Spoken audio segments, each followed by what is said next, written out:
गुरु जी वंदामी। सबसे पहले समस्त देशवासियों को छत्रपति साहू जी महाराज की 152वीं जयंती की हार्दिक हार्दिक शुभकामना। और गुरु जी से जानेंगे कि छत्रपति साहू जी महाराज का हमारे जीवन पर, इस देश पर क्या असर हुआ। गुरु जी स्वागत है आपका सम्मान एक अधिकार को टाइम देने के लिए। मंगल हो, मंगल हो। जी जी। सबसे पहले तो मैं सम्मान एक अधिकार चैनल के सभी दर्शकों को बहुत बहुत साधुवाद और शुभकामनाएं हैं। आदरणीय धम्म बंधुओं, भारतीय बहुजनों के लिए आज का जो ये दिवस है, छत्रपति आदरणीय सम्मान्य पूजनीय छत्रपति साहू जी महाराज की 152वीं जयंती है। और बहुत से लोगों को तो पता भी नहीं कि आज उनकी जयंती है। जी जी। तो इस चैनल के माध्यम से आदरणीय छत्रपति साहू जी महाराज जी की 152वीं जयंती की आप सभी को हार्दिक शुभकामनाएं हैं। और हमें उनकी जयंती क्यों मनानी चाहिए? क्योंकि इस भारत में गरीबों के लिए, दलित, शोषित, वंचित, पिछड़ों के लिए जो आरक्षण की व्यवस्था दी थी वो सबसे पहले छत्रपति साहू जी महाराज ने दी थी, जिसको बाबा साहब अम्बेडकर ने भारत के संविधान में विशेष जगह दी।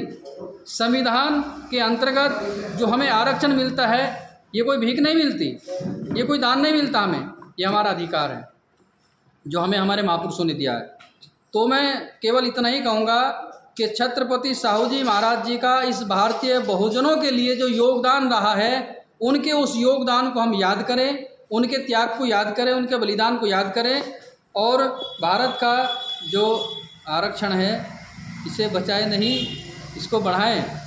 गुरुजी, अभी क्या है कि हमारे देश में जब से संविधान लागू हुआ है और जब से आरक्षण हो रहा है, इस पर चोट पहुंचाने के लिए, इसे ख़त्म करने के लिए SC ST का जो ये अधिकार है, इसे ख़त्म करने के लिए OBC समाज, जनरल समाज या ये मुस्लिम समाज, सब लोग एक ही बात कहते हैं कि सारा आरक्षण जो है ये SC समाज के लोग खा रहे हैं।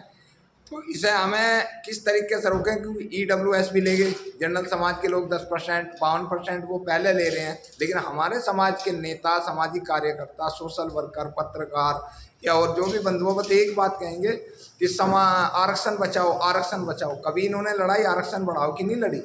आरक्षण बढ़ाओ की लड़ाई लड़ेंगे हम, मंचों पर बोलेंगे 40% जनसंख्या है या जिसकी जितनी जनसंख्या भारी हिस्सेदारी, तो हम लोग आगे कैसे बढ़ पाएंगे? आने वाली जनरेशन, आबादी देश में खूब बढ़ रही है हमारी।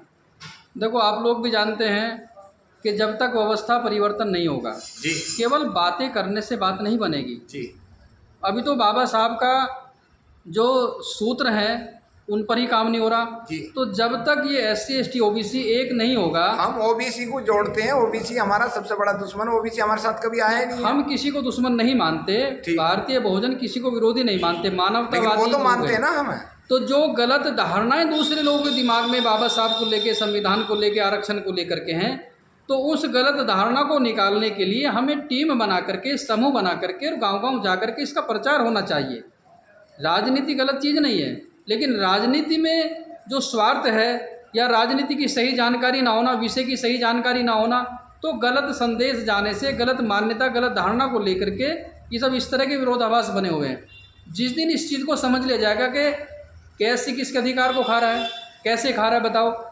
आज भी जिन लोगों को 40% मिल रहा है, 50% मिल रहा है, 51% मिल रहा है, SC को कितना मिल रहा है और मिल रहा है कि नहीं भी मिल रहा, केवल कानूनी बातों पर हो रहा है। तो ये तो केवल वर्ग बदनाम हो रहा है, इससे ज़्यादा आरक्षण तो और लोग लिए बैठे, उनको वो चीज़ देखनी चाहिए जी।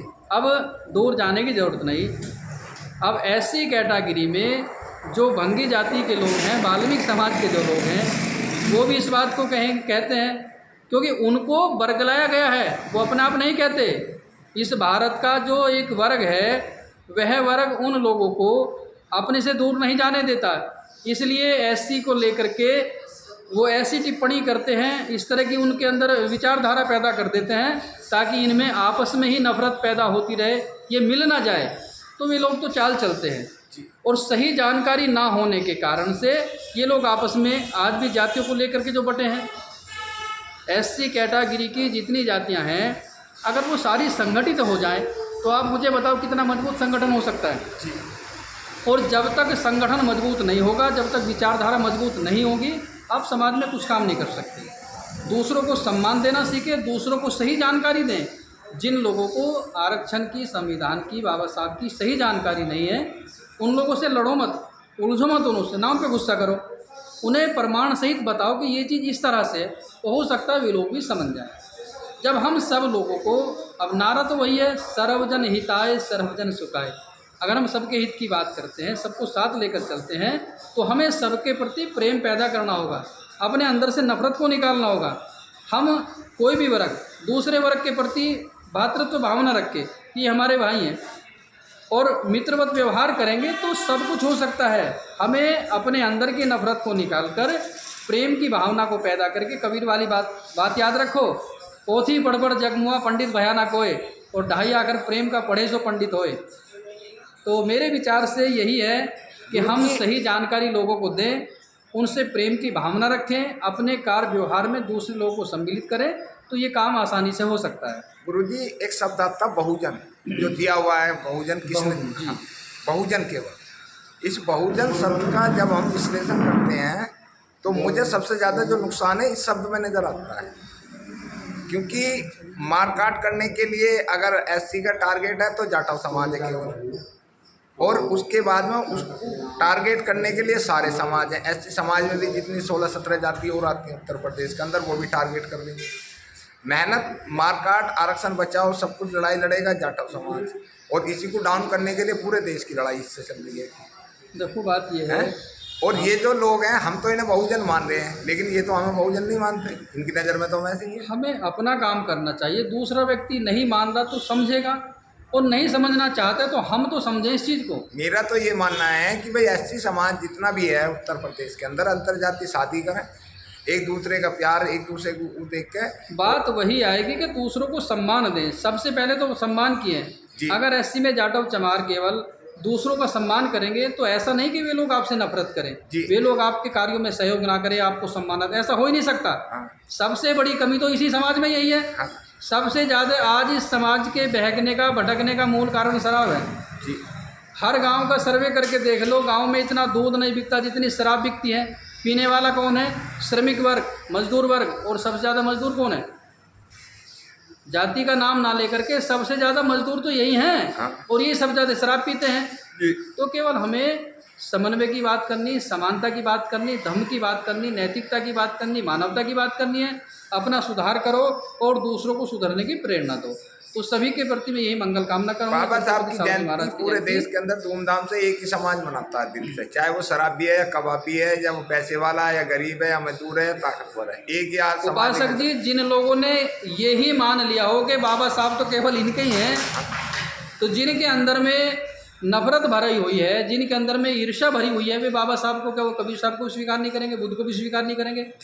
जबकि अगर सही अर्थों में देखें, बाबा साहब अम्बेडकर ने किसी के प्रति एक भी शब्द अपनी कलम से ऐसा लिखा हो जिसमें नफरत नजर आती हो, ईर्ष्या नजर आती हो या द्वेष नजर आता हो। उन्होंने संपूर्ण भारतीयों के लिए एक ही दृष्टि से सबके लिए काम किया है। तो जो लोग बाबा साहब के प्रति ईर्ष्या रखते हैं, उनकी जयंती नहीं मनाते, उनको बाबा साहब को पहले पढ़ना चाहिए। पहले बाबा साहब को पढ़ो, तब पता लगेगा कि बाबा साहब कितने बड़े महापुरुष में। और बाबा साहब की विचारधारा केवल बाबा साहब की नहीं, बाबा साहब की विचारधारा बुद्ध की विचारधारा है, बाबा साहब की विचारधारा कबीर की विचारधारा है, गुरु रविदास जी की विचारधारा है। तो सभी महापुरुषों की विचारधारा में बाबा साहब समाहित हैं। बाबा साहब अकेले नहीं हैं, बाबा साहब में बुद्ध भी है, कबीर भी है, रविदास जी भी है, सारे हैं। तो हमें बाबा साहब को निष्पक्ष होकर पढ़ना चाहिए, और जिस दिन बाबा साहब को निष्पक्ष लोग पढ़ लेंगे उस दिन लोग बाबा साहब से प्रेम करेंगे, बाबा साहब को नमन करेंगे, बाबा साहब की जयंती मनाएंगे, बाबा साहब के चित्र अपने अपने घरों में लगाएंगे, क्योंकि महापुरुष तो सबके होते हैं, किसी एक जाति के नहीं होते। आप सभी के प्रति बहुत बहुत साधुवाद, मंगल कामनाएं साहेब। बहुत बहुत धन्यवाद आपका सम्मानित अधिकार का टाइम देने के लिए। संत साहब अमरदास जी हैं सुराना से, आइए, आपका स्वागत है, और लाइक शेयर कमेंट जरूर करेंगे। नमो बुद्धाय, जय भीम, सब साधु साधु साधु।